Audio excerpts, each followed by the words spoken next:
ஆடிப்பூரம், ஆடியில் வர்ற வரலட்சுமி நோன்பு, அப்புறம் ஆடி வெள்ளி, ஸோ எல்லாத்துக்குமே அம்மனுக்கு அலங்காரம் பண்ணுறதுக்கு வளையல் வந்து போட்டு மாலை மாதிரி தயார் பண்ணுவோம். ஸோ அந்த மாலை எப்படி பண்ணுறது? 10 நிமிஷத்தில் கட்டி முடிச்சிடலாம் வீட்டில் இருக்கிற வளையலை வச்சு. சாமிக்கு படைக்கும்போது புது வளையல் வாங்கிக்கோங்க. நம்ம வீட்டில் இருக்கக்கூடிய நார்மல் பூ கட்டுற நூல் இருந்தாவே போதும்.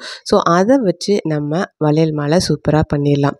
இதில் கொஞ்சமாக மஞ்சள் தூள் தண்ணி ஊற்றி அதில் நூலை வந்து நான் டிப் பண்ணி எடுத்துக்கிறேன். எடுத்துட்டு நம்ம இப்போ வந்து நம்ம நிறைய கலர்ஸ் வந்து ஒரு 2, 3 கலர்ஸ் ஆகுது வளையல் வந்து ரெடி பண்ணி வச்சுக்கோங்க. கண்ணாடி வளையல். அந்த வளையலை வந்து நீங்கள் கட்டும்போது 1 பை 1 வந்து கலர் சேஞ்ச் பண்ணி கட்டினீங்க அப்படின்னா பார்க்கறதுக்கு ரொம்ப அட்ராக்டிவாக இருக்கும். ஸோ இல்லை நான் வந்து ஒரே கலரில் ப்ளைனாக கட்டுறேன் அப்படின்னாலும் காட்டிக்கோங்க. ஃபர்ஸ்ட்டு பார்த்தீங்கன்னா ஃபஸ்ட்டு வளையலை வச்சு ஒரு நார்மல் முடிச்சு மாதிரி போட்டு எடுத்துக்கோங்க.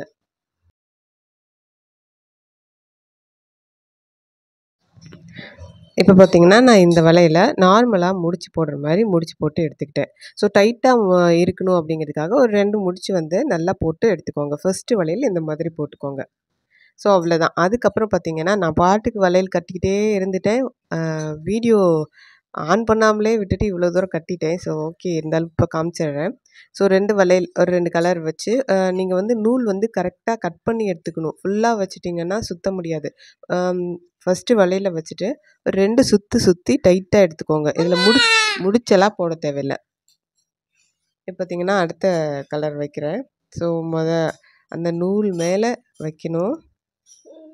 வச்சுட்டு அப்படியே 2 சுற்று, ஒரு சுற்றி எடுத்துகிட்டு மறுபடியும் இன்னொரு சுற்றி எடுக்கணும். ஸோ அவ்வளோதான். இதே மாதிரி ஒவ்வொரு இதையும் வளையலையும் நீங்கள் போட்டுக்கலாம். நான் வந்து டபுள் வளையலாக போட்டிருக்கேன். நீங்கள் சிங்கிள் வளையல் போடுறதா இருந்தாலும் போட்டுக்கலாம். ஸோ டபுள் வளையலாக போடல இன்னும் கொஞ்சம் வளையல் மாலை வந்து கொஞ்சம் திக்னஸாக தெரிகிற மாதிரி இருக்கும். ஸோ அதனால தான்.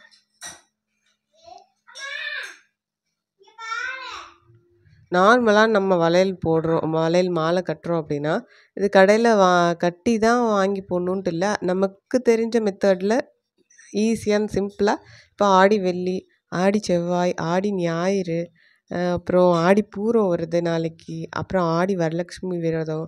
ஸோ அம்மனுக்குன்னு அலங்காரம் பண்ணுறோம் அப்படிங்கையில் அம்மன் படத்துக்கு இந்த மாதிரி வளையல் வந்து மாலையாக கட்டி போடலாம். ஸோ நம்ம என்றைக்கா இருந்தாலும் இந்த பூஜைக்கு பண்ணலாம். இல்லை கோயிலுக்கு கொண்டு போய் கொடுக்குறதா இருந்தாலும் இந்த மாதிரி ப்ரிப்பேர் பண்ணி நீங்கள் கொண்டு போய் கோயிலுக்கு சாமிக்கு கொடுக்கலாம். ஸோ அவ்வளோதாங்க. ஸோ நூல் மேலே வைக்கிறீங்க, ஒரு சுற்று, அப்புறம் மறுபடியும் இன்னொரு சுற்று. அவ்வளோதான். இதுக்கு முடிச்சு எதுவும் தேவையில்லை. அவ்வளோதான். இப்படியே பண்ணிட்டு வந்துடணும். அப்புறம் ஃபைனலாக கடைசி வளையலை வந்து நம்ம கட்டும்போது என்ன பண்ணுறோம் அப்படின்னா அதே மாதிரி ஃபஸ்ட்டு ஸ்டார்டிங் எப்படி நம்ம பண்ணமோ அதே மாதிரி கடைசி வளையலும் நல்லா முடிச்சு போட்டுக்கணும். நான் இதுக்கப்புறம் இந்த வளையலோடு சேர்த்து நான் முடிச்சு போட்டுருவேன். முடிச்சு போட்டு நீங்கள் த்ரெட்டு வந்து அந்த மாலை, அதாவது ஃபோட்டோவுக்கு தகுந்த மாதிரி மாலை எவ்வளோ தூரம் போடுறீங்களோ அந்த அளவுக்கு நூல் வச்சு மாலை மாதிரி நீங்கள் முடிஞ்சுக்கோங்க. பார்த்திங்கன்னா இதை வந்து நல்லா முடிச்சு போட்டாச்சு. ஒரு 2 முடிச்சு கூட தாராளமாக போட்டுக்கோங்க. நல்லா டைட்டாக இருக்கட்டும். ஸோ அவ்வளோதான். இது வந்து கலண்டெல்லாம் விழாது. நான் இப்போ காட்டுறேன் பாருங்கள், எவ்வளோ டைட்டாக எவ்வளோ திக்னஸாக அந்த 2 வளையல் நம்ம வச்சதும் நல்லா எவ்வளோ திக்னஸாக இருக்குங்கிறது தெரியும் பாருங்கள். இந்த மற்ற வளையல் போதும் அப்படிங்கல இப்போ நம்ம ஃபோட்டோவுக்கு தகுந்த அளவுக்கு நம்ம வளையல் போட்டுட்டா போதும். ஸோ மற்ற வளையல்லாம் எடுத்து வச்சிடலாம். இந்த மாலை வந்து நமக்கு போதுமானதாக இருக்கும். இதை பாருங்கள் எவ்வளோ சூப்பராக இருக்குது. நம்மளே வீட்டிலே கட்டியாச்சு. ஸோ அவ்வளோதாங்க. 10 நிமிஷம் உட்காந்தோம் அப்படின்னா சூப்பராக கட்டி முடிச்சிடலாம்.